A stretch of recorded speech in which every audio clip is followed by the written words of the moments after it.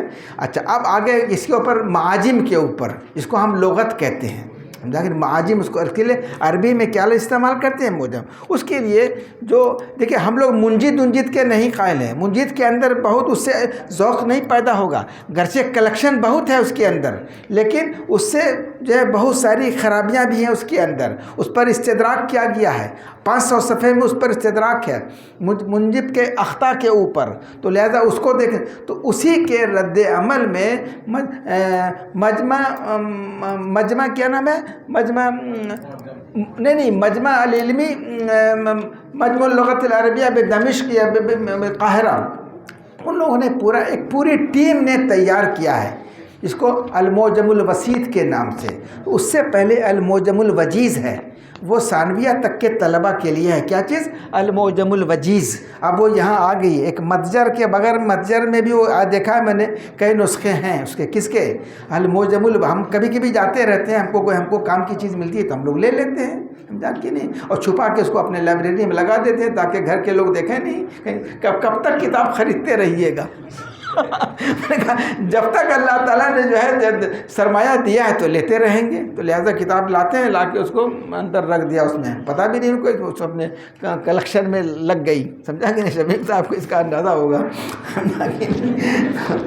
اس کے المعجم الوجیز کو دیکھیے، اس میں قرآن سے وفی تنزیل اور حدیث اور الفاظ اور چیزیں، تو المعجم الوجیز کو آپ دیکھیں گے، کہ نہیں؟ اور اسی کے ساتھ ساتھ آپ کے پاس جو ہے وہ مختار الصحہ رہے گی، جو جوہری کا جو انتخاب ہے، یہ بہت علمی چیز، اس سے ذوق پیدا ہوگا، فروق لغویہ وغیرہ سے واقفیت ہوگی۔ جو ابو ہلال عسکری کی جو کتاب ہے الفروق اللغویہ، جو لغت کے عربی زبان کے اندر کوئی وہ نہیں ہے، کیا چیز کہ یہ لفظ اس لفظ کا متبادل ایسا نہیں، مترادفات نہیں ہے، اسی لیے رومانی نے کتاب لکھا ہے الرسالۃ کیا ہے نام بتائیے جلدی سے، وہ رومانی والی جو کتاب ہے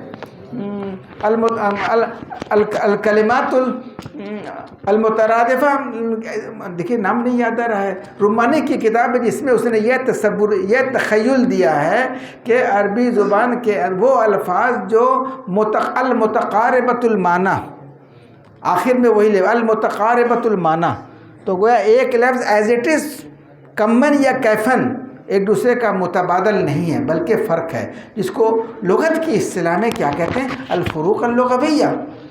امام بخاری بھی اس کے بڑے ماہرین میں سے ہیں، وہ بھی ائمہ لغت میں ہیں، محدث ہونے کے ساتھ ساتھ فقیہ المحدثین اور محدث الفقہاء ہونے کے ساتھ ساتھ وہ لغت کے بھی بڑے ماہر ہیں۔ کہ کتاب و بدل خلق اٹھا کے دیکھ لیجئے کیسے وہ قرآنی الفاظ کے معنی بیان کر رہے ہیں اور کیسے وہ لغت کو بتا رہے ہیں۔ وہ جو حدیث میں ذکر آتا ہے اس میں کتاب الرقاق کے اندر یذهب الصالحون الاول فالاول ويبقى حفالة كحفالة الشعير بالتمر لا يباليهم الله بالة، اس کے بعد کہتے ہیں وہ قال ابو عبداللہ الحفالة الحثالة۔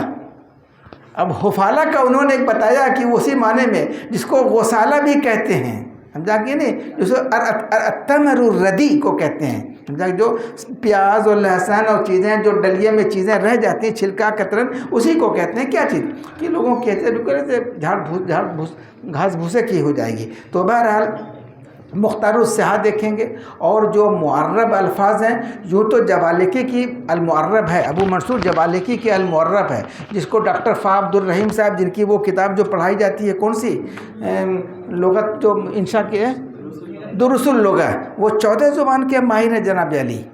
ہاں بالکل، وہ بھی ممن آثر الزواج علی العلم، سمجھا کہ نہیں، آثر العلم علی الزواج، سمجھا کہ نہیں۔ اب وہ متجرد ہیں، وہ بالکل معمر ہیں، وہ وہیں پر رہتے ہیں، اور وہ جو قرآن کریم کا جو کمپلیکس ہے اس کا ترجمے کا اس کے ہیڈ ہے وہ، جو مجمع ملک فہد جو ہے اس کے وہ ہیڈ ہیں، تو وہ 14 زبان جانتے ہیں۔ تو ان کی کتاب ہے الدخیل فی اللغۃ العربیۃ ولہجاتہا، جو الفاظ دوسری زبان کے آ گئے ہیں، سمجھا کہ نہیں، تو انہوں نے اس کو ایڈٹ کیا ہے، کس کو؟ ابو منصور جبالکی کی المعرب کو ایڈٹ کیا ہے، اور اس میں مطلب انہوں نے کہہ دیا کہ یہ لفظ جو ہے وہ کیا نام ہے، اجمیون یا فارسیون۔ عام طور پر عبدالسلام ہارون نے بھی اس کو ایڈٹ کیا ہے، وہ بھی بڑا ماہر ہے، محقق ہے، وہ کون؟ عبدالسلام ہارون. تو عبدالسلام ہارون نے اس کو ایڈٹ کیا ہے، کس کو؟ جوالیکی کی المعرب کو. لیکن چونکہ وہ عربی کے علاوہ کچھ نہیں جانتا ہے. کون؟ عبدالسلام ہارون.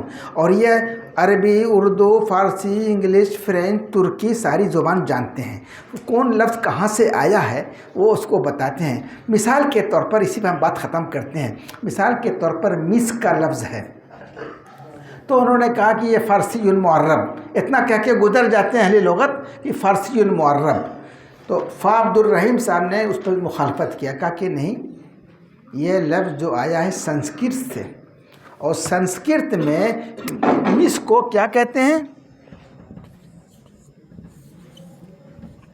مشکا. مس کو کیا کہتے ہیں؟ مشکا. تو یہ سنسکرت سے، یہ بڑی قدیم زبان ہے، من اقدم اللغات ہے. کیا چیز؟ اللغت السنسکرتیہ. اور لیکن حیرت ہے کہ وہ لوگ اس کی طرف توجہ نہیں کر رہے ہیں، اور یہاں وہاں ادھر ادھر اسٹیشن کا نام بدلا جائے، ملک کا نام بدلا جائے، اور سنسکرت کی طرف کوئی توجہ نہیں کر رہے ہیں. اس کی طرف توجہ کرنے کی ضرورت ہے حکومت کو. کس کی طرف؟ سنسکرت کی طرف، اس کے احیاء کی طرف کرنا چاہیے. تو یہ مشکا ہے. یہ جب لفظ گیا وہاں کہاں؟ ایران گیا. سمجھا کہ نہیں؟ ایران جانے کے بعد وہ ہو گیا کیا چیز؟ مشک ہو گیا. جب ایران منتقل ہوا تو اہل ایران نے اس کو مشکا کو مشک کر دیا. شروع میں انہوں نے عبد الرحیم نے وہ سب ذکر کیا، قاعدہ ذکر کیا ہے کہ ایک لفظ کو دوسری لفظ میں، ایک زبان کا لفظ دوسری زبان میں آتا ہے تو اس کے تبدیل کرنے کے کیا کیا قاعدے ہیں، ضوابط ہیں، وہ سب انہوں نے بیان کیا ہے. تو پھر وہاں سے وہ چلا گیا مشکا. اب اس کے بعد جب عرب اب گیا ہندوستان سے ایران گیا، اب ایران سے سیر کرتے ہوئے وہ لفظ کہاں گیا؟ عربستان پہنچ گیا. تو عربستان پہنچ کر وہ ہو گیا مسک ہو گیا. ایران عربستان پہنچ کر کہاں کیا ہو گیا؟ مسک ہو گیا. اب مسک کس کو کہتے ہیں؟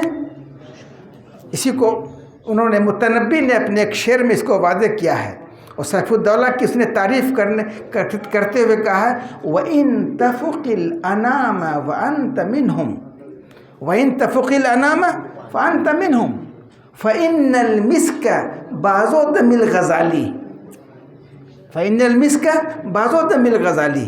تو وہ جو آپ کے اس کا تبت کا اور چائنا کا جو علاقہ ہے، وہاں کے ہرنوں کے ناف کے اندر جو وہ ہوتا ہے وہ ہے، ہر ہرن کے اندر نہیں ہے، بلکہ خاص علاقے کی ہرنوں کے اندر جو ہے کہ اندر وہ ہوتا ہے، وہ پتہ. تو اس طرح انہوں نے گویا بتایا کہ نہیں، یہ لفظ جو ہے فرینچ کا ہے، یہ لفظ جو ہے ترکی کا ہے، یہ لفظ جو ہے فارسی کا ہے، یہ لفظ جو ہے فلاں زبان کا ہے. تو اس کے لیے آپ کو دیکھنا پڑے گا کون سی کتاب؟ الدخیل الی اللغۃ العربیہ. تو یہ دخیل کی بھی شروع میں آپ دیکھیں گے اس کے المعجم الوسیط کے شروع میں مقدمے میں آپ دیکھیں گے کہ معرب، مولد، محدث اور دخیل اور اس طرح کے جو الفاظ ہیں، یہ ٹرم ہے، اصطلاح ہے، یہ اس کی انہوں نے وہ کر دی ہے کہ وضاحت کر دی. معرب سے کیا مراد، دخیل سے کیا مراد، محدث سے کیا مراد، مولد سے کیا مراد، اس کی انہوں نے تشریح کر دی ہے. اسی لیے میں بار بار کہہ رہا ہوں کہ جو ہے لغت میں آپ اس کو دیکھیں گے، کس کو؟ المعجم الوجیز اور المعجم الوسیط. جاکہ نہیں، تو یہ لغت کے سلسلے میں چونکہ بہت سے الفاظ جو ہے وہ آئے ہیں دوسری زبانوں کے، تو ہم کو اس کی اصل جاننا ہے. تو اصل ہم کو جاننا صرف اس طرح نہیں جو قدیم اہل لغت نے کہہ دیا یہ فارسی معرب، سمجھا کہ نہیں، بلکہ اس کی اصل کہاں سے آئی. جیسے یہاں آپ نے مشکا سے مشک اور مشک سے جو ہے مسک ہوا، سمجھا کہ نہیں. یہ وختامہ مسک، وختامنا مسک انشاءاللہ. والسلام علیکم ورحمۃ اللہ وبرکاتہ.